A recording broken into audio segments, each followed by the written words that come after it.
Ya, Assalamualaikum warahmatollahi wabarakatuh, teman-teman. Selamat pagi. Pada kesempatan pagi ini kita akan melanjutkan ya pemikiran tentang tokoh-tokoh klasik. Kalau kemarin kita sudah mendiskusikan tentang pemikiran dari Adam Smith, teman-teman jadi tahu ya ternyata liberalisme, individualisme itu munculnya dari sana ya. Dan apa yang melatar belakangi? Karena kritik terhadap praktek merkantilisme yang cenderung feodal. Nah, kemudian muncullah pemikiran Adam Smith di saat itu juga berkembang revolusi industri. Sehingga memang pemikirannya Adam Smith itu sejalan ya dengan napas revolusi industri saat itu, di mana pemikiran merkantilis nggak laku.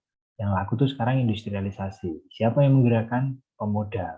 Atau dalam istilah kita ya tokoh-tokoh berjuis lah gitu. Nah, kemudian pemikirannya berkembang, di mana peran pemerintah harus minimal, karena yang ada malah akan mengganggu perekonomian, harus liberal, semua diserahkan ke mekanisme pasar. Jadi, kalau ada satu kalimat yang mewakili pemikiran dari klasik, terutama Adam Smith itu adalah laissez-faire, laissez-passer. Biarkan segala sesuatu berjalan sendirinya secara alamiah, akan ada tangan-tangan ajaib yang mengatur pasar. Tangan ajaib itu disebutnya invisible hand. Siapa itu sejatinya tangan ajaib? Mekanisme pasar, gitu. Kekuatan antara permintaan dan penawaran. Teman-teman sekalian, pada pagi hari ini kita lanjut ya tentang pemikiran dari tokoh-tokoh klasik, tapi kita akan melihat pemikiran tokoh yang lain. Akan ada tiga sampai empat ya, nanti yang akan saya sampaikan ke Anda. Yang pertama Jeremy Bentham ya, gitu.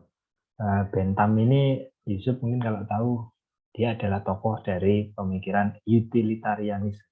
Gitu. Jadi kalau Yusuf itu pemuja kebahagiaan ya sob kamu ya, maka kamu itu utilitarianisme. Jadi utilitarianisme itu adalah suatu pandangan atau paham ya, yang menitik beratkan pada usaha untuk memaksimumkan utilitas dan kebahagiaan manusia sebanyak mungkin. Jadi goalnya itu adalah happiness gitu ya, kebahagiaan kita. Itu utilitarianism. Bagi Anda yang menyukai ini, ada yang punya fokus ini berarti Anda utilitarianism. Nah, bagaimana untuk mencapai itu? Nah, ini yang menjadi menarik. Untuk mencapai goal kita, ya tadi kebahagiaan yang maksimal atau utilitas yang maksimum, maka kita harus mengedepankan dua prinsip. Yang pertama demokratis, yang kedua egaliter ya. Gitu. Egaliter tahu ya Zitvina ya, gitu. Bebas ya, liberal gitu. Dan demokratis itu. Nah, lanjut lagi gitu. Untuk mencapai utilitarianisme atau untuk mencapai kebahagiaan tadi, itu satu keberadaan fase ekonomi dari teori kemakmuran didasarkan Bentham pada pilihan pada uang gitu. Nah, Bentham mengatakan bahwa ternyata uang itu digunakan sebagai alat pengukur kesedihan dan kesenangan. Nah, mungkin Aldila kalau lihat ada orang yang senang kalau uangnya banyak, sedih kalau nggak punya uang, mungkin dia utilitarianism ya. Gitu. Jadi utilitarianism dalam artian Bentham ya, di mana uang itu didudukkan sebagai alat untuk mengukur gitu, utilitas kita. Gitu. Nah, kendalanya dari pemikiran Bentham itu apa? Kendalanya adalah ini, perbandingan interpersonal antar manusia itu berbeda, sehingga teorinya cenderung bersifat subjektif. Misalnya begini, saya itu akan cenderung tenang dan bahagia kalau saya punya rumah, saya punya uang 100 juta. Gitu. Tapi Zitvina mungkin ukuran kebahagiaannya saat ini beda dengan saya. Zitvina baru akan bahagia kalau selesai mata kuliah saya, dosennya killer soalnya, dan punya uang untuk uang saku 500.000. Nah berarti kan di sini standar kebahagiaan saya dan Zitvina bisa beda kan? Gitu. Kan gitu ya teman-teman ya. Nah, standar yang beda ini yang menjadi kendala dari teorinya Bentham. Ini Yusuf saya suruh admit kok nggak diadmit teman-teman tuh maksudnya gimana ini? Ini saya pindah aja nih co-hostnya. Saya jadikan Zitvina ya. Nah, nih, dah Zitvi. Ini Yusuf terlalu fokus pada utilitarianisme. Nah, ini ya. Cita-cita dari utilitarianism. The greatest good to the greatest number. Untuk sebesar-besar kemakmuran rakyat. Gitu ya.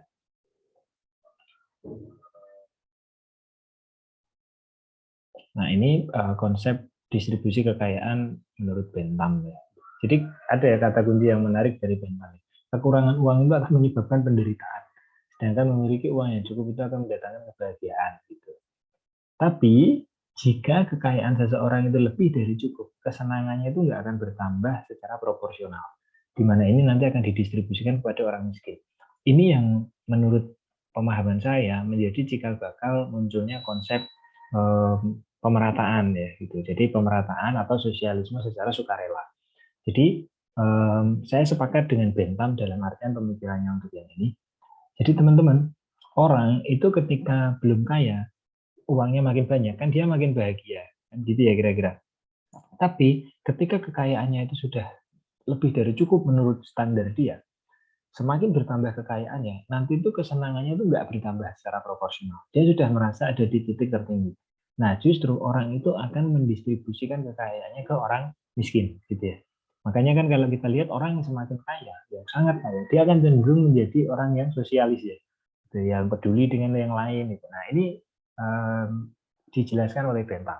Jadi ketika kekayaannya lebih dari cukup, tambahan kekayaan itu nggak akan menambah kebahagiaannya secara proporsional. Gitu. Dia justru nanti akan mendistribusikan kekayaannya kepada orang yang tidak mampu. Nah, oleh tokoh-tokoh berikutnya, ini disebut dengan istilahnya itu sosialisme sukarela. Gitu. Jadi kemerataan itu akan tercapai.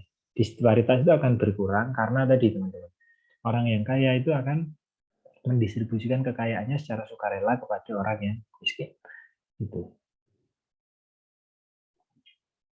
Nah, ini lanjut ya.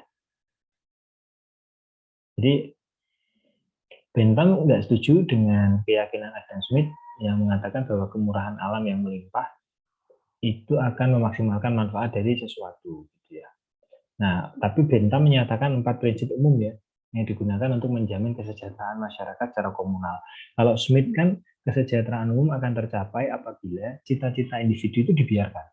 Orang dibiarkan dengan tujuan individu masing-masing. Nanti akan tercapai kesejahteraan secara kolektif. Tapi kalau Bentham enggak. Kalau Bentham yang kita lihat di paparan ini menyatakan 4 prinsip umum yang dapat digunakan untuk menjamin kesejahteraan, yaitu yang pertama nafkah hidup, kelimpahan, persamaan hak, dan keamanan.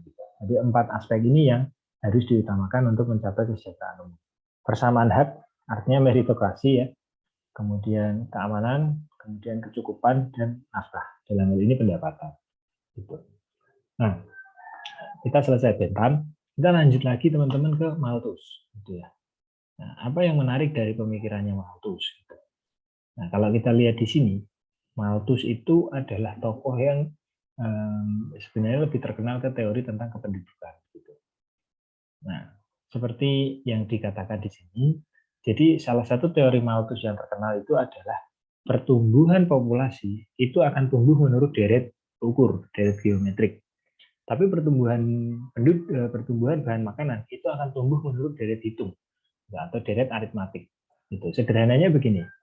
Kalau pertumbuhan penduduk itu tumbuhnya 1, 2, 4, 8, 16, 32 gitu ya. Maka pertumbuhan bahan makanan itu tumbuhnya nggak kelipatan kayak tadi, tapi tumbuhnya urut 1, 2, 3, 4, 5, 6, 7 gitu. Artinya memang nggak akan sepersis itu, tapi setidaknya Malthus itu mau mengatakan bahwa pertumbuhan penduduk itu akan tumbuh jauh lebih cepat daripada pertumbuhan bahan makanan. Gitu. Karena menurut hitungan Malthus, penduduk itu akan tumbuh menurut deret ukur. Gitu. Setiap 25 tahun. Nah, oleh karena itu, dia mengatakan bahwa kesejahteraan manusia itu nggak bisa ditingkatkan. Gitu. Karena apa? Karena yang pertama tadi, kenapa sih jumlah penduduk itu tumbuhnya menurut deret ukur? Orang menurut Malthus itu didorong oleh hasrat seksualitas gitu, yang tak pernah puas. Gitu. Jadi ketika orang sudah berhubungan suami istri, hasrat seksualnya tinggi, dia nggak pernah puas, pengen lagi, pengen lagi. Konsekuensinya apa? Jumlah penduduk akan bertambah karena anaknya makin banyak. Nah, semua orang mikirnya kayak gitu, teman-teman. Nah, ini yang menyebabkan kenapa jumlah penduduk itu tumbuhnya ekstrim, gitu. Tumbuhnya tinggi, menurut Malthus. Karena yang pertama orang dikendalikan oleh hasrat seksual tadi, gitu. Kemudian yang kedua, Itu dari sisi penduduk ya. Kalau dari sisi suplai makanan, itu terjadi kondisi diminishing return. Gitu. Kesuburan itu akan makin menurun yang menyebabkan hasil pertanian juga akan makin menurun. Jadi diminishing return itu adalah tingkat hasil yang menurun. Gitu. Nah, efeknya apa? Karena kondisi diminishing return itu menurun, kesuburan menurun, pemanfaatan intensitas lahan yang terlalu eksploitatif menyebabkan kesuburan lahan itu menurun, dampaknya adalah produksi bahan pangan itu tersendat. Gitu.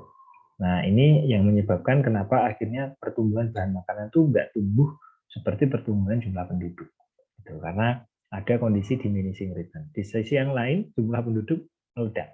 Karena hasrat dasar manusia ya. Ini sesuai seperti yang dikatakan oleh Yuval Noah Harari ya di Sapiens. Manusia itu memang hasrat paling dasarnya itu ya hasrat seksual. Gitu. Karena itu didorong oleh keinginan untuk survive, untuk melangsungkan hidup keturunannya kayak gitu. Nah, oleh karena itu teman-teman Malthus menyarankan gitu ya, untuk mengatur jumlah penduduk itu harus dikendalikan dengan cara dua lah setidaknya. Yang pertama adalah menunda usia pernikahan. Jadi usia pernikahan nanti aja. Dengan menunda usia pernikahan kan artinya kita akan menunda kemungkinan orang untuk hamil dan punya anak lebih sering kan, gitu, karena ditunda. Kemudian yang kedua adalah mengurangi jumlah anak, gitu ya. Nah, teori populasi ini yang terkenal ya teman-teman ya untuk mengendalikan laju jumlah penduduk ya, gitu. Nah, misalnya begini, kalau di Indonesia itu diaju oleh BKKBN ya lewat program KB, 2 anak cukup. Kemudian menikah juga jangan terlalu dini gitu kan. Kalau perempuan itu ya 16 tahun, laki-laki 19 tahun. Tapi kalau undang-undang perkawinan yang baru saya kurang tahu ya, update usianya berapa. Itu. Nah, ini kan semua dalam rangka untuk mengatur jumlah, mengelola jumlah penduduk, gitu. Supaya tidak terlalu meledak. Jadi hasrat seksual orang, maaf ya ini, hasrat seksual itu ditekan, gitu, dengan cara tadi ya, KB, gitu. Atau kalau nggak bisa ditekan ya kemungkinan punya anaknya yang ditekan, kayak gitu. Nah, lewat beberapa program teknik-teknik KB ya, gitu. Nah, itu yang disarankan Malthus. Pada literatur yang lain, Malthus juga sebetulnya menyarankan solusi yang ekstrim. Itu apa itu? Jumlah penduduk itu harus dikurangi. Nah, dengan cara apa? Perang dan wabah penyakit. Jadi Malthus itu mengatakan, kalau saya nggak salah sumber ya, itu perang dan wabah penyakit itu bisa menjadi dalam tanda kutip itu sarana untuk mengurangi jumlah penduduk gitu. Nah, tapi apa yang dikatakan Malthus memang ada benarnya bahwa jumlah penduduk yang terlalu tinggi itu akan menyebabkan beban pembangunan ya. Ini terjadi pada beberapa negara di Afrika ya dan di Asia Selatan gitu, di mana jumlah penduduk yang tumbuh sangat tinggi itu tidak menjadikan negara tersebut mengalami bonus demografi karena jumlah penduduk yang tinggi, penduduk yang muda itu banyak, itu akan menjadi beban bangunan karena mereka belum produktif, dan ketika mereka sudah produktif, itu mereka nggak bisa terserap di lapangan kerja. Nah, akhirnya kan mereka menjadi kelompok pengangguran. Nah, jadi jumlah penduduk yang tinggi tidak bisa dibarengi dengan tingkat kemampuan untuk menyerap mereka di pasar-pasar produktif dan pasar-pasar tenaga kerja gitu. Nah, akhirnya apa? Biasanya mereka akan menjadi kelompok yang miskin, yang rentan ya gitu. Nah, teman-teman, saya kebetulan sama Yusuf kita lagi bikin riset ya, Yusuf ya, tentang kemiskinan antar generasi gitu ya. Nah, di situ dijelaskan gitu, bahwa teori kemiskinan antar generasi itu, Itak dan Zidvi, kemiskinan itu diturunkan. Gitu. Jadi misalnya ada orang yang lahir, ya ada orang yang miskin, ketika dia punya anak, anaknya itu kan terlahir miskin ya. Nah, berarti kan dia menurunkan kemiskinan ke anaknya. Nah, itu disebut dengan kemiskinan antar generasi. Gitu. Nah, kemiskinan antar generasi itu salah satunya disebabkan karena teorinya Malthus. Ini. Jadi kelompok masyarakat yang miskin, dia kan nggak punya akses ke sumber kebahagiaan yang lain kan. Ya bisanya akses ke sumber kebahagiaan ya aktivitas biologis dengan pasangannya kan. Gitu. Kemudian mereka juga tidak bisa mengakses program-program perencanaan keluarga gitu kan. Nah, akhirnya apa? Makanya kita sering lihat ya, orang-orang yang maaf miskin, itu biasanya anaknya banyak gitu kan. Karena nggak punya akses ke pemenuhan kebutuhan yang lain, alat pemenuh kebahagiaan yang lain, nggak bisa diatur jumlah anaknya gitu. Akhirnya anaknya banyak. Nah, anak-anaknya itu menjadi orang-orang miskin baru nanti. Dan ketika miskin, kemiskinan yang dialami itu karena diturunkan dari orang tuanya yang juga miskin. Gitu. Nah, kemiskinan antar generasi ini menjadi salah satu konfirmasi dari teorinya Malthus. Gitu. Karena jumlah penduduk yang besar nanti akan menyebabkan permasalahan pembangunan. Gitu. Meskipun di banyak negara itu sedang mengalami antitesa justru dari teorinya Malthus. Kalau Malthus menganggap pertumbuhan penduduk yang tinggi itu menjadi masalah, sebaliknya penduduk yang tidak tumbuh itu juga menjadi masalah. Gitu. Nah, Malthus saat itu tidak menjelaskan itu karena dia fokusnya adalah manusia itu tumbuh terlalu cepat jumlahnya. Contoh sekarang misalnya negara-negara di Eropa Utara, di Jepang, Korea, gitu. Mereka mengalami permasalahan kependudukan, di mana jumlah penduduk yang muda itu sedikit. Jadi piramida usia penduduknya itu seperti piramida terbalik gitu ya teman-teman. Jadi penduduk yang tua banyak, tapi yang muda, yang kecil itu sedikit. Dampaknya mereka kekurangan generasi muda. Gitu. Nah, meskipun tadi Malthus mengatakan bahwa pertumbuhan bahan makanan tumbuh menurut deret hitung, pemikiran Malthus ini sebetulnya menjadi dasar bagi tokoh-tokoh pemikir ekonomi berikutnya, bagi peneliti-peneliti berikutnya untuk membalik hipotesanya Malthus. Jangan sampai teorinya Malthus ini terjadi, gitu lah. Kalau kayak gini kita akan mengalami kelaparan massal. Gitu. Nah, caranya gimana? Akhirnya di tahun 60-an ada tokoh terkenal, namanya Norman Borlaug, menang Nobel ya. Dia mencetuskan satu ide yang disebut dengan revolusi hijau. Revolusi hijau itu adalah penerapan konsep rekayasa genetika ya untuk meningkatkan produksi dan produktivitas tanaman. Gitu.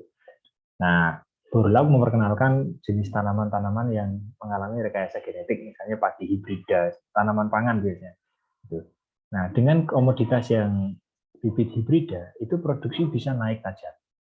Yang panennya 9 bulan bisa menjadi 4 bulan. Yang panennya hanya 5 bulir bisa menjadi 20 bulir. Nah, tapi dia membutuhkan pupuk yang artifisial juga. Tapi apapun, itu kan sebetulnya adalah jawaban dari teori Malthus yang memperkirakan pertumbuhan pangan itu tumbuh menurut deret hitung. Nah, dengan rekayasa genetik, kondisi yang diduga Malthus itu nggak pernah terjadi. Karena ada peningkatan yang signifikan dalam produksi pangan, karena penerapan konsep rekayasa genetika. Gitu. Nah, sebetulnya itu kelemahan teori Malthus, di mana dia nggak memprediksi bahwa kelak ilmu pengetahuan itu akan bertambah, akan berkembang, sehingga kita akan bisa mengendalikan jumlah penduduk. Dan di sisi yang lain, kita akan bisa melipat gandakan produksi pangan. Malthus kan ya nggak tahu akan ditemukan obat KB, gitu ya Itak. Malthus nggak tahu juga akan ditemukan teknik spiral gitu untuk menahan orang supaya nggak punya anak kan kayak gitu kan. Nah itu kan teknik-teknik keluarga berencana itu kan Malthus nggak tahu dan itu menahan laju jumlah penduduk supaya tidak terlalu kencang. Dan Indonesia relatif berhasil ya di teman-teman ya mengendalikan jumlah penduduk dengan program KB gitu. Kita mengalami bonus demografi gitu. Dulu waktu awal-awal ya sulit gitu. Dan nggak langsung KB itu berhasil karena kan apalagi orang kita ya punya pemikiran banyak anak banyak rezeki. Wah berat itu. Banyak anak banyak rezeki kok anak itu dibatasin. Nanti anak banyak dikasih rezeki sendiri sama Allah gitu kan. Padahal padahal terjadi kemiskinan antar generasi gitu. Ya memang benar anak orang lahir itu akan membawa rezekinya masing-masing gitu. Tapi kan rezeki itu diusahakan gitu ya teman-teman. Nah kalau nggak diusahakan kan ya nggak dapat gitu. Rezekimu ada, gampangnya kan rezekimu tuh loh di meja makan itu. Tapi kalau kita nggak berjalan menuju ke meja makan itu kan ya nggak dapat rezeki ya. Kira-kira begitu. Nah ini teori Malthus ya. Kemudian dalil utama ya yang menjadi dasar teori Malthus adalah makanan itu kebutuhan pokok ya gitu. Dan gairah seksual itu merupakan dua kebutuhan yang harus dipenuhi. Jadi menurut Malthus itu makan dan gairah seksual itu dua hal dasar yang harus dipenuhi. Dan dua hal itulah yang akan ini ya punya peran penting. Gitu. Yang satu di pertumbuhan laju penduduk, yang satu di pertumbuhan bahan pangan. Itu. Kemudian Malthus lah yang mengemukakan tentang konsep the law of diminishing return ya, tingkat hasil yang semakin menurun gitu ya. Jadi hasil pertanian itu panennya makin lama makin menurun karena tadi penurunan kesuburan tanah gitu. Nah, ini konsep yang menarik dari Malthus ya, gitu. Nah, teman-teman, yang ketiga nih, ini tokoh yang istilahnya mengekor adaptif dan pemikirannya dipakai ya sampai sekarang gitu. Dan nanti menjadi salah satu materi kritik ya terhadap pemikir-pemikir selanjutnya teorinya Adam Smith ini gitu. Ricardo. Gitu ya. Nah, Ricardo menyoroti beberapa hal gitu. Jadi nggak hanya menyoroti tentang populasi serta tentang sewa tanah ya. Gitu. Nah, apa sih yang menjadi dasar dari Ricardo? Gitu. Ricardo waktu itu menyoroti tentang penerapan Corn Law ya, oleh Napoleon. Gitu. Saat itu kan Napoleon sedang berkuasa di Prancis ya pada masa itu, dia menerapkan Corn Law. Gitu. Jadi menerapkan pajak yang tinggi terhadap jagung-jagung dari Inggris yang akan masuk ke Prancis itu di embargo. Nah kemudian, nah ini aturannya itu yang Corn Law ya, berisi peraturan tentang tata niaga dan sewa lahan pertanian yang berdampak pada kondisi pemerataan pendapatan gitu. Kaitannya dengan produktivitas dan sewa tanah. Gitu. Nah, Corn Law inilah yang menjadi dasar lahirnya konsep marginal product dan law of diminishing return lagi yang tadinya sudah dikemukakan oleh Malthus. Gitu. Nah, ini adalah beberapa konsep pemikiran dari Ricardo ya. Gitu. Yang pertama adalah teori tentang harga relatif, kemudian yang kedua adalah teori sewa tanah, kemudian yang ketiga adalah teori tentang upah tenaga kerja, nanti ini akan dikritik oleh Karl Marx, kemudian teori upah alami juga dikritik Karl Marx, dan teori comparative advantage, keunggulan komparatif. Nah ini yang dipakai sampai sekarang, gitu ya.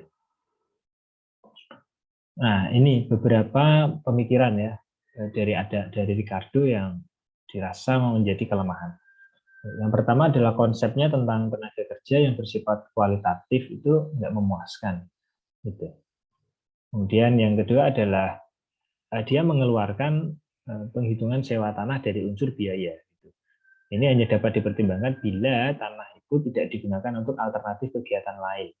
Menurut pemikir lain ini nggak konsisten atau tidak realistis. Nah, ini yang dijadikan asumsi oleh pemikiran oleh Ricardo. Yang pertama, Ricardo mengatakan upah itu tidak akan meningkatkan harga. Gitu. Jadi kalau upah naik, harganya nggak akan naik. Gitu. Sehingga menurut Ricardo, keuntungan itu hanya akan diciptakan melalui penurunan upah. Gitu. Jadi misalnya begini, Ulil wirausaha gitu ya. Gitu. Ulil pengusaha tempe gitu. Nah, menurut Ricardo, keuntungan Ulil itu nggak akan bisa dicapai dengan menaikkan harga Ulil atau menaikkan kuantitas barang. Karena apa? Menaikkan harga justru artinya akan menurunkan volume penjualanmu kan. Kemudian meningkatkan produksi itu artinya meningkatkan biaya produksimu lagi gitu kan. Nah, akhirnya marginal revenue-nya malah nggak tercapai. Nah, Ricardo memberikan saran, kalau Ulil mau keuntungannya itu bertambah, caranya adalah dengan menurunkan biaya produksi. Dalam hal ini yang diturunkan adalah biaya upah. Jadi kalau kamu mau keuntunganmu bertambah, itu upah tenaga kerjamu yang harus kamu turunkan dulu. Menurut Ricardo. Kejem ya. Jadi kalau kamu mau untung ya caranya gitu. Jadi upah tenaga kerjamu harus kamu kurangi. Karena kalau kamu mau untung dengan menaikkan harga, nggak jadi untung, barangmu jadi mahal. Gitu kan? Tapi kalau mau untung dengan cara meningkatkan produksi, biayamu naik juga, nggak akan terjadi marginal revenue. Nah, jadi melakukan efisiensi, tapi di efisiensi itu yang dihajar adalah upah. Gitu. Sehingga nanti ada istilah itu upah besi, gitu. Teorinya Ricardo. Ini nanti dikritik. Gitu. Kemudian keuntungan itu harapan dari masyarakat. Ini sama ya. Di fokus ekonomi klasik kan dia profit dan produksi yang difokuskan. Kemudian banknotes akan menjadi proporsional terhadap kuantitas emas timbunan negara. Mata uang harus monometalik, satu logam ya. Jadi Fania kalau misalnya Anda kepala negara, mau bikin mata uang harus monometalik ya, nggak boleh ada banyak logam, satu saja. Kemudian negara harus membiayai pengeluaran dari pendapatannya daripada dari pinjaman-pinjamannya. Kemudian perdagangan antar negara itu harus didasarkan pada keunggulan komparatif. Gitu. Keunggulan komparatif itu keunggulan yang diperbandingkan. Gitu. Misalnya gini, Ulil sama Fania. Ulil itu menghasilkan tempe sama beras, gitu kan. Ulil menghasilkan tempe, Fania menghasilkan beras, gitu. Nah, Ulil itu menghasilkan 20 tempe, Fania menghasilkan 10 tempe. Sebaliknya, Fania menghasilkan 50 beras, Ulil menghasilkan 10 beras. Maka dalam hal ini akan lebih menguntungkan kalau Fania membeli tempe dari Ulil kan, karena Ulil menghasilkan tempe lebih banyak, ya enggak? Nah, mending Fania nggak usah menghasilkan tempe, kamu fokus aja di beras, tempenya beli dari Ulil. Sebaliknya, Ulil nggak usah menghasilkan beras, karena kan produksimu lebih sedikit ya. Nah, mending kamu membeli beras dari Fania. Nah, dalam hal ini kan kalian berdua bisa berdagang ya, dengan melakukan spesialisasi. Jadi Fania hanya menghasilkan beras saja, Ulil hanya menghasilkan tempe saja, gitu. Nah, kalian bisa berdagang dengan dasar spesialisasi. Itu disebut dengan keunggulan komparatif ya, gitu. Dalam hal ini Ulil unggul di tempe, Fania unggul di beras. Gitu. Pertanyaannya, apakah perdagangan itu tetap bisa dilakukan apabila salah satu unggul di keduanya? Kalau kasusnya Ulil sama Fania, kan, Fania unggul di satu komoditas, Ulil unggul di komoditas yang lain kan. Nah, kalau kasusnya nggak kayak gitu, kasusnya itu semuanya itu di apa ya, keuntungannya, keunggulannya itu hanya di satu orang gitu. Misalnya Yuda sama Berti. Berti menghasilkan baju, Yuda menghasilkan apa ya? Berti baju, Yuda apa ya enaknya? Sepatu. Sepatu. Nah, boleh. Nah, misalnya begini, Berti menghasilkan 10 baju dan 5 sepatu. Itu ya Berti ya. Sedangkan Yuda itu menghasilkan 1 baju dan 4 sepatu. Dalam hal ini kan Berti unggul dua-duanya dibandingkan Yuda kan? Karena Berti menghasilkan 10 baju dan 5 sepatu. Sedangkan Yuda hanya menghasilkan 1 baju dan 4 sepatu. Kan gitu. Nah, kalau kayak gini, apakah bisa berdagang? Orang Berti unggul semua? Jawabannya bisa. Gitu. Kenapa? Karena sebetulnya Yuda lebih efisien dalam memproduksi sepatu daripada Berti. Berti kan tadi menghasilkannya 5 sepatu dan 10 baju kan? Artinya tenaga kerjanya itu bisa dipakai untuk menghasilkan 5 baju dan 10 baju dan 5 sepatu. Berarti kan 2 baju untuk setiap 1 sepatu. Ya nggak berarti? Gitu kan? Nah, 2 baju untuk 1 sepatu. Sedangkan Yuda enggak. Yuda itu 3 sepatu, 4 baju. Gitu kan? Berarti kan dalam hal ini Yuda lebih efisien karena menghasilkan 1 sepatu untuk 1/3 baju. Berarti kan dia sangat efisien ya. Dia memproduksi 1 sepatu sebanding dengan 1/3 baju.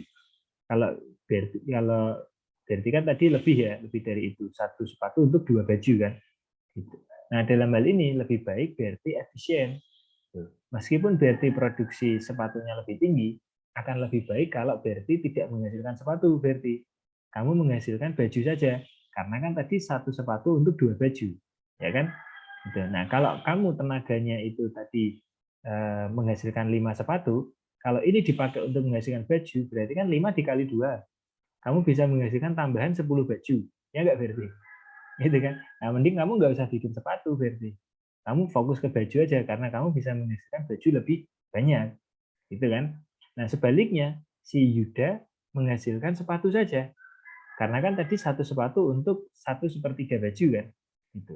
Sedangkan dia bikin 4.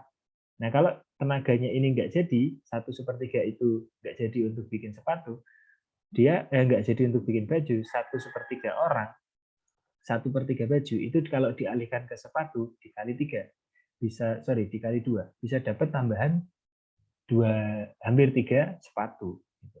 Nah, dalam hal ini kan mending Yuda fokus di sepatu, Berti fokus di baju, karena Yuda akan bisa menghasilkan sepatu lebih banyak karena dia lebih efisien di menghasilkan sepatu, berarti akan bisa menghasilkan baju lebih banyak, kan gitu. Itu. Nah, itu tetap bisa berdagang meskipun salah satu itu unggul di keduanya ya. Tapi sebetulnya yang lain itu lebih efisien gitu. Nah, itu konsep dari keunggulan komparatif ya, keunggulan yang diperbandingkan. Nah, ngomong-ngomong nih upahnya Ricardo tadi nih. Jadi tadi dia kan bilang keuntungan itu akan bisa tercapai kalau kita menurunkan upah kan gitu. Nah, teori upah ini itu disebut dengan iron wage. Gitu. Jadi the iron law of wage. Gitu. Artinya apa? Tingkat upah itu berkisar di upah subsistem saja untuk memenuhi kebutuhan hidup. Yaitu upah yang cukup untuk mempertahankan taraf hidup layak gitu atau minimum. Ini disebut dengan teori upah alami. Gitu. Nah, kenapa upah itu alamiah? Karena menurut Ricardo akan berlaku hukum permintaan dan penawaran. Jadi sebetulnya ada beberapa kesalahan pemikir. Menurut saya ya, ada beberapa hal yang kurang tepat dari tokoh sosialis untuk mengkritik teori upah besinya Ricardo ini. Kalau di sini kita baca, berarti baca. Ini kan seolah-olah Ricardo itu pengen supaya upah itu rendah, ya kan? Berarti supaya upah itu subsistem. Karena dengan upah yang subsistem itu kan keuntungan pengusaha akan tinggi ya. Karena kan upahnya itu kan rendah kan, gitu. Padahal kalau yang saya tahu nggak gitu maksud Ricardo. Maksud Ricardo itu gini, dia tidak menawarkan upah subsistem, upah alami, tapi upah ini tuh akan terjadi secara alamiah. Maka disebutnya itu teori upah alamiah gitu loh. Karena berlaku hukum permintaan dan penawaran tenaga kerja. Jadi misalnya ketika upah tenaga kerja itu makin naik, itu permintaan tenaga kerja akan menurun berarti karena upahnya itu tinggi gitu. Nah, ketika permintaan tenaga kerja turun, akhirnya kan banyak orang nganggur tuh, gitu kan. Dan akhirnya orang itu akan mikir, ya udah deh, saya mau digaji berapa aja, yang penting saya bisa kerja gitu loh. Nah, akhirnya upah itu turun. Karena banyak orang nganggur dan mau diupah dengan rendah gitu. Akhirnya upah itu turun sendiri. Nah, masuklah gitu kan orang yang baru tadi. Nah, akhirnya upah itu turun dan orang yang nganggur tadi mau kerja dengan upah subsistem kerja belum gitu. Nah, terus sebaliknya, ketika semua orang itu sudah bekerja, kemudian produktivitas naik, kan upah naik lagi kan? Karena kan perusahaan butuh makin banyak tenaga kerja, ya enggak teman-teman? Nah, ketika perusahaan butuh tenaga kerja, upah dinaikkan lagi. Naik. Sampai pada titik nanti banyak orang nganggur lagi. Gitu. Jadi L sederhananya upah itu naik turun L. Mengikuti permintaan dan penawaran tenaga kerja. Kalau penawaran tenaga kerja banyak, upah akan turun gitu ya. Nah, ketika upah turun, permintaan tenaga kerjanya naik, upah naik lagi. Gitu. Nah, itu upah akan berkutat di istilahnya itu kondisi subsistem terus gitu loh, teman-teman. Karena kan selalu ada yang nganggur ya, dan mau bekerja dengan upah berapapun. Nah, itu yang menurut Ricardo disebut upah alami. Jadi dia nggak menyarankan sebetulnya, dalam tanda kutip itu menyarankan sepenuhnya, tapi dia menjelaskan bahwa upahnya itu akan istilahnya akan alamiah gitu. Jadi akan naik turun. Nah, ini kemudian dijelaskan lagi, apabila harga pangan itu tinggi, maka upah juga harus tinggi. Gitu. Dan sewa tinggi itu disebabkan karena kelangkaan, gitu, akibat penduduk yang semakin banyak. Gitu. Nah, Ricardo juga mengatakan bahwa tingginya tingkat sewa itu bukan tanah yang paling subur. Jadi harga sewa yang menurutnya itu tinggi rendahnya itu tidak ditentukan oleh tanah yang paling subur. Jadi bukan yang paling subur yang makin mahal. Patokannya bukan itu ya berarti. Seperti yang pemikir yang sebelumnya. Tapi menurut Ricardo, harga sewa itu ditentukan oleh tanah marginal atau tanah yang paling tidak subur, yang paling terakhir masuk ke pasar. Itu patokannya. Tanah paling jelek, yang paling terakhir masuk ke pasar harganya berapa? Nah, disitulah patokannya. Harga yang paling rendah. Gitu. Nah, ngomong-ngomong tentang upah lagi, teori upah besinya Ricardo tadi, memang ini kemudian akan dikritik bahwa upah itu nggak naik turun, nggak bisa naik turun gitu ya. Nanti pemikiran Ricardo ini dikritik oleh pemikir selanjutnya. Upah itu rigid. Kalau udah naik nggak mungkin bisa turun. Gitu. Kemudian Ricardo yang menawarkan tadi bahwa upah itu ya rendah, harus rendah aja, subsistem aja, itu juga dikritik oleh pemikir sosialis bahwa ini yang akan menjadikan sebuah kondisi yang disebut dengan surplus value. Gitu. Nanti itu akan kita ceritakan di pemikiran Karl Marx ya. Tuh, intinya kondisi ini justru akan melanggengkan ketidaksejahteraan gitu. Jadi kamu produktivitasnya dapat, tapi malah kamu tidak mensejahterakan kelompok yang lain gitu. Nah, ini teori ini nanti dikritik, istilahnya teori upah besinya Ricardo atau teori upah alamiah itu. Meskipun kalau yang saya pahami sebetulnya Ricardo menjelaskan bahwa upah itu naik turun gitu loh. Ya, akan ada dalam kondisi sistem, tapi menurut yang lain dipikirnya Ricardo menyarankan kondisi ini gitu. Padahal dia menjelaskan. Termasuk tadi keuntungan. Keuntungan itu akan maksimal kalau upah itu diturunkan gitu. Upah itu rendah. Itu Ricardo juga menjelaskan. Bukan menyarankan supaya upahnya itu diturunkan saja gitu. Dengan upah yang rendah itu keuntungan akan bisa naik gitu. Karena nggak mungkin menaikkan keuntungan dari faktor yang lain. Itu teman-teman, sampai di sini ada yang ingin ditanyakan dulu? Silahkan.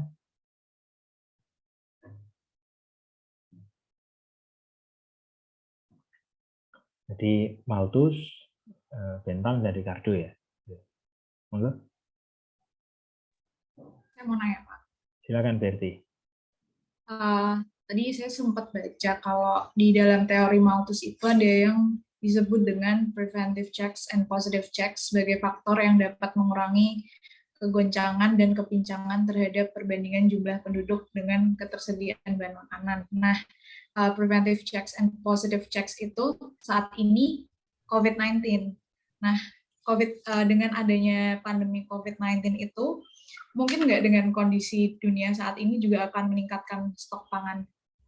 Karena kan kalau misalkan COVID itu kan banyak orang yang meninggal, terus penduduk juga jadi berkurang gitu, Pak. Makasih.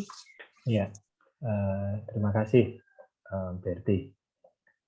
Satu hal yang kalau kita lihat dari data mortalitas secara global ya, meskipun kita menghadapi pandemi, gitu, tetapi tingkat kematian yang tercatat itu penyebab utamanya bukan COVID ya, ternyata yang paling banyak ya. Gitu. Bahkan setelah terjadi COVID pun. Jadi tingkat kematian utama masih disebabkan oleh faktor-faktor yang lain. Dan kalau kita lihat belum ada negara yang melaporkan penurunan populasi ya diakibatkan karena pandemi atau wabah COVID. Gitu. Artinya memang COVID membawa kematian tinggi secara statistik ya. Secara statistik meskipun kematian itu 1 atau 4 juta ya, dia tetap akan menjadi kematian. Gitu. Tapi kalau kita lihat memang dia belum menjadi penyebab kematian utama gitu ya. Kayak di Indonesia gini lah, jumlah penduduknya kan masih tetap naik ya, meskipun kematian ada di angka ratusan ribu gitu. Dan kematian yang utama masih belum disebabkan oleh COVID, tapi karena jenis penyakit yang lain kayak gitu. Tapi apakah ini bisa menjadi preventive check gitu atau yang lain gitu? Sebetulnya bisa. Tadi kan Malthus mengatakan bahwa wabah penyakit itu akan menurunkan jumlah penduduk gitu. Karena kan jumlah penduduk akan meninggal dalam waktu yang cepat dan banyak ya. Gitu. Ya karena pada masa itu Malthus melihat bahwa wabah penyakit itu bisa menurunkan populasi dengan jumlah yang cepat dalam waktu yang cepat juga. Kalau kita lihat waktu penjelajah Eropa ke benua Amerika, dia membawa cacar air gitu ya, membawa penyakit cacar air. Orang Eropa kan sudah kebal, sudah istilahnya herd immunity ya dengan cacar air ya. Tapi ketika penyakit itu dibawa ketika dia pergi ke Amerika, penyakit itu dibawa, kan 80% lebih populasi di Amerika Selatan, di benua Amerika kan meninggal ya, karena kena wabah cacar air. Nah, sisa 20% itulah orang-orang yang kuat, yang kebal gitu ya, yang akhirnya akan menghasilkan keturunan yang resisten terhadap virus cacar air gitu. Nah, kalau masa dulu, masanya Malthus mungkin bisa itu. Jadi wabah penyakit bisa menurunkan laju jumlah penduduk ya pada satu peradaban. Tapi kalau sekarang saya rasa karena dunia kesehatan tumbuh lebih cepat gitu ya, itu sepertinya enggak gitu. Jadi lebih bisa dikontrol lah. Tingkat mortalitas itu lebih bisa dikendalikan gitu. Karena kan kita cepat ini ya mengantisipasi juga ya, berarti ya cepat mengantisipasi, kemudian cepat membentuk imunitas kayak gitu. Nggak kayak dulu. Berarti masih ingat nggak dulu? Jadi ada di Eropa itu ada satu wabah yang terkenal itu sampai disebut dengan banyak buku, banyak cerita. Wabah itu disebut dengan the Black Death, gitu ya. Tingkat kematian hitam. Kematian hitam. Mungkin berarti ingat dan teman-teman ingat ya Black Death. Tiba-tiba orang itu nggak sehat terus awal itu meninggal, bergelimpangan. Bahkan kalau Anda lihat nanti ya The Black Death, lihat gambar orang itu sampai meninggal itu di ini teman-teman, di jalan-jalan kayak gitu. Karena nggak dapat pertolongan. Eropa waktu itu masih klinik ya, nggak kayak sekarang ya. Jadi mikir, wah ini karena gangguan makhluk halus, gangguan jin. Ini terjadi di masa Renaissance. Gitu. Wah ini pasti karena gangguan jin segala macam.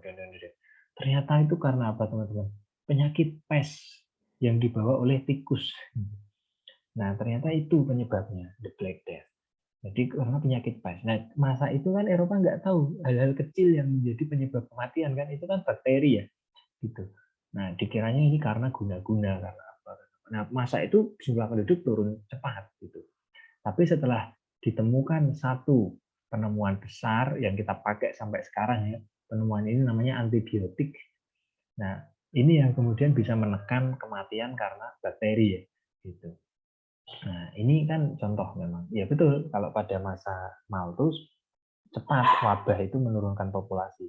Tapi kalau masa sekarang relatif lebih bisa di-prevent ya berarti. Kita nggak bilang nggak terjadi, tapi relatif lebih bisa di-prevent ya.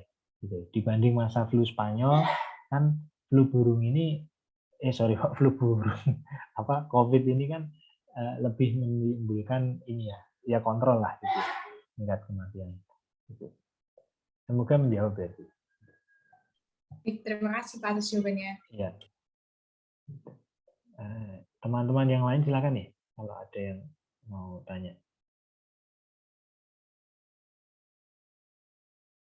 Pak Afi, aku mau nanya Pak. Saya mau nanya. Silakan. Saya tuh pernah bikin proposal. Nah di bab 2-nya tuh saya pernah ngutip tuh ini teori Neo-Malthusian pessimistic perspective. Nah itu tuh isinya tuh sama kayak yang dijelasin Pak Afi tadi, kalau misal ada batasan ekologi dan alam yang untuk pertumbuhan ekonomi karena populasinya tuh kan pertumbuhannya itu lebih tinggi daripada sumber dayanya. Nah di sini juga dijelasin kalau pada abad 21 tuh juga diramalkan nih bakal terjadi bom populasi atau pertumbuhan penduduk yang sangat tinggi yang akan menyebabkan karena energinya terbatas, terus sumber daya yang terbatas, itu bakal terjadi sebuah kenaikan harga yang sangat tinggi yang berujung pada kesengsaraan kayak gitulah Pak. Nah sebenarnya Neo-Malthusian pessimistic perspektif ini tuh ada sudut pandang ini optimistiknya nggak sih Pak, atau si sudut pandang optimistiknya ini itu merupakan kritik dari pemikir yang lain? Apa berasal dari Malthusnya sendiri, Pak? Iya, saya pun juga belum begitu mendalami ya neo-Malthusian pesimistik itu. Akan tetapi memang sama seperti Yusuf, dari yang sumber saya baca itu sebetulnya konsep ini adalah lebih memberikan kita rasa aware ya bahwa kita nggak akan bisa memacu pertumbuhan ekonomi terus-menerus, memacu produktivitas terus-menerus, karena di sisi lain kita punya banyak batasan kendala, misalnya kemampuan sumber daya untuk memenuhi, serta aktivitas dari pergerakan jumlah penduduk yang nanti akan menjadi beban di masa depan. Saya juga, kalau saya melihatnya, bukan sisi positif atau pesimisnya, Yusuf ya, tapi saya melihatnya teori ini tuh seperti yang dikatakan Malthus. Jadi dia itu memberikan kita istilahnya apa ya? Memberikan kita alarm untuk waspada gitu loh Yusuf, bahwa kondisi ini tuh akan memungkinkan terjadi di masa depan sehingga harus kita antisipasi. Kalau saya sih melihatnya gitu sih.